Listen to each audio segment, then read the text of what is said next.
For decades, Chinese strategists quoted Sun Tzu like scripture. The supreme art of war is to subdue the enemy without fighting. Calm, patient, elegant. The kind of line that makes power look effortless.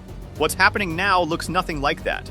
Instead of quietly bending the region to its will, China is staring at a problem every great power fears, pressure building at the same time in two different directions. Not because of a grand conspiracy, not because of some secret alliance plot, but because actions taken in one sea didn't stay contained there. This is the return of a classic strategic nightmare. Two fronts, one overstretched center. In the East China Sea, Japan has hardened its posture. Around the Senkaku Islands, Coast Guard encounters are sharper, surveillance is constant, and Tokyo's defense planning now openly assumes sustained pressure, not episodic friction. What was once treated as a manageable dispute has become a permanent strategic priority.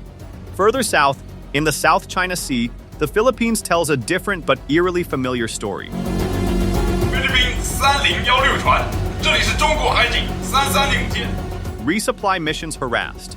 Coast Guard vessels blocked. Maritime militia hovering just close enough to intimidate, just far enough to deny. Manila didn't synchronize its response with Tokyo. It reacted to what it was experiencing.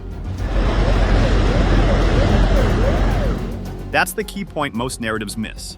China is not facing a carefully coordinated alliance strategy. It's facing the cumulative consequences of coercion applied in two different seas. Each dispute began separately, driven by local dynamics, history, and geography. But over time, the pressure patterns started to rhyme. And now, they reinforce each other. What happens near the Senkakus shapes how Manila interprets risk. What happens at Second Thomas Shoal shapes how Tokyo thinks about restraint. The fronts don't need to talk to each other to interact.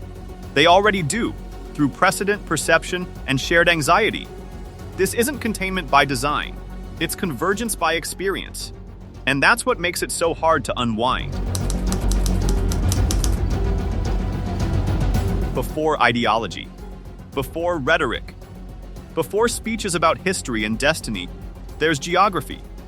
And geography doesn't negotiate. That's why Japan and the Philippines matter more than any press conference or white paper. You can manage narratives. You can spin intentions. You can't relocate islands. Japan is the northern lock. It anchors the first island chain, stretching from the Ryukyus down toward Taiwan, forming a natural barrier between China's near seas and the open Pacific. Every Chinese naval planner understands this instinctively. These waters aren't symbolic, they're functional. They oversee sea lanes that any serious blue water navy needs to reach freely. And sitting right at the pressure point are the Senkaku Islands, small on the map, huge in strategic weight. Control there doesn't just signal resolve. It shapes access. Further south sits the Philippines, the southern gate. Not by ambition, but by accident of geography. The archipelago straddles the maritime routes that link the South China Sea to the wider Pacific. Its exclusive economic zone overlaps with rich fishing grounds and undersea resources that matter not just economically, but politically. Who operates freely here influences trade flows, energy security, and how easily forces can move between theaters. This isn't an abstract strategy. It's maritime physics. What makes this uncomfortable for Beijing is how these two positions interact. Japan in the north, the Philippines in the south. One locks, the other channels. Together, they bracket China's maritime periphery in a way no single state can manage alone. Pressure applied to one doesn't relieve pressure on the other. It compounds it. And here's the quiet irony. Neither Japan nor the Philippines set out to play this role. Geography assigned it long before policy caught up. Strategy followed necessity, not the other way around. You can argue intentions all day. You can accuse neighbors of alignment or outside influence. But at the end of it, China still has to sail through the same waters, past the same islands, under the same constraints. And those constraints aren't going anywhere. Here's the mistake Beijing keeps making. Assuming these crises can be managed one at a time, neatly compartmentalized, like separate files in a drawer. Japan here. The Philippines there. Different histories, different legal arguments, different tones. But the method is the same, and everyone can see it. Around the Senkaku Islands, Chinese Coast Guard vessels show up with clockwork regularity. Not in armadas, not with missiles. Just enough ships, just often enough to remind Japan they're there. The incursions are calibrated, frequent, non-lethal, persistent. The goal isn't to fight, it's to normalize presence, to make yesterday's red line feel like today's background noise. That approach works only if the other side gets tired first. Japan didn't. Instead, Tokyo expanded Coast Guard deployments and treated the pressure as permanent, not episodic. Coordination with allies deepened quietly, but deliberately.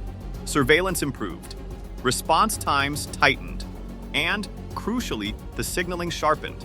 Administrative control over the islands wasn't up for discussion, and it wasn't going to erode through repetition. Japanese defense planning now reflects that reality. The message, repeated in official documents and public statements, is blunt. Attempts to unilaterally change the status quo by force or coercion are unacceptable. Not dramatic, not emotional, just firm. And this is where compartmentalization fails. What happens near the Senkakus doesn't stay near the Senkakus. Other capitals are watching how incremental pressure is applied and how it's resisted. Each patrol, each close approach, each routine incursion adds to a shared understanding of intent.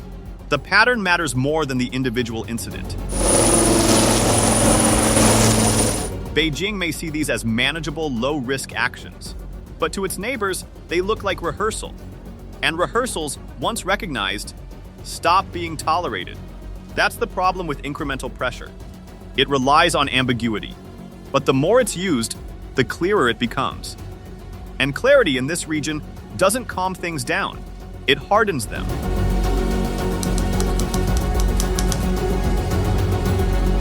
If Japan shows how incremental pressure looks in cold, methodical form, the Philippines shows what it looks like when it turns physical.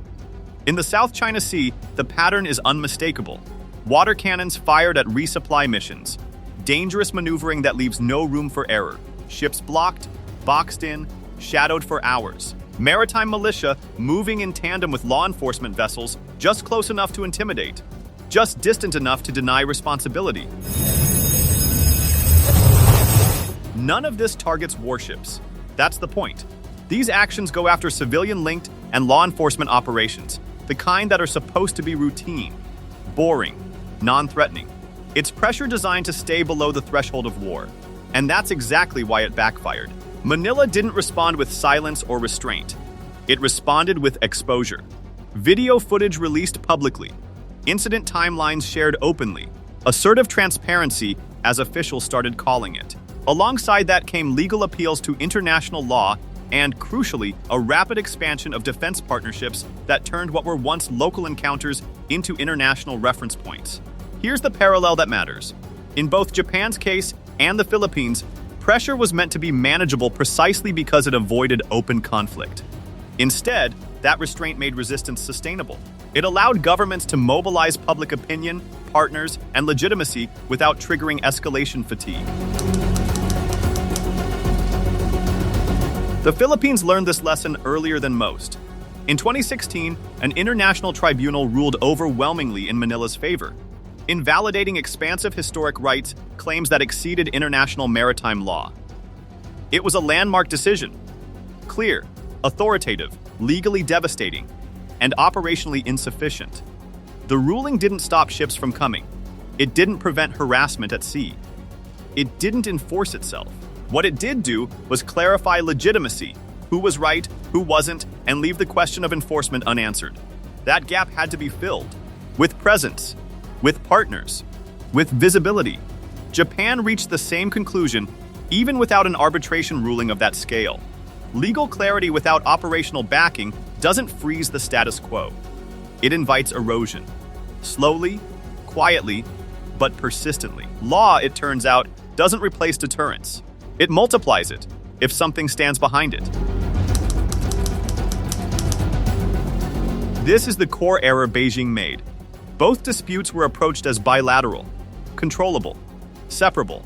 Japan in the north, the Philippines in the south. Different histories, different audiences, different playbooks. But coercion doesn't stay local anymore. What followed instead was a predictable chain reaction. Transparency campaigns exposed incidents that once stayed obscure. International attention followed, drawn by clear patterns rather than isolated events. Partnerships began overlapping. Interoperability expanded across regions that weren't supposed to connect. And all of this unfolded in waters that matter to everyone. Roughly 1/3 of global maritime trade by value moves through these sea lanes. The South China Sea alone supports tens of millions of livelihoods across coastal states. You don't disrupt that space quietly for long. What China applied locally, it triggered globally. This is what turns friction into a two-front problem. Japan brings capability, advanced naval and air forces, deep surveillance and early warning networks, strategic reach and logistical capacity that anchor the northern half of the maritime theater. The Philippines brings legitimacy, frontline exposure that internationalizes every incident, legal authority rooted in arbitration, geographic proximity to contested reefs and shoals where pressure is hardest to deny. Together, they form something more potent than a formal alliance strategy. One front of capability and one front of legitimacy. Capability deters escalation. Legitimacy attracts partners. Neither works as well alone. Together, they reinforce each other. And they don't need coordination to do it. Even if tensions cool tomorrow, the structure doesn't reset. Geography stays fixed. Legal precedents don't disappear. Defense agreements create institutional inertia. Transparency raises reputational costs that can't be unlearned. Once disputes become internationalized, they rarely return to quiet bilateralism. Too many eyes are watching. Too many actors are invested. Too many lessons have been absorbed. That's the trap. It isn't war. Not yet. What's haunting is convergence. Pressure in the north strengthens resistance in the south. Responses reinforce each other without formal coordination. Deterrence logic aligns organically, not by design but by experience. China doesn't face two enemies. It faces one pattern of behavior generating two fronts. And that's harder to intimidate, harder to isolate, and much harder to undo. The most dangerous pressure is not opposition from one direction, but resistance that appears everywhere you push.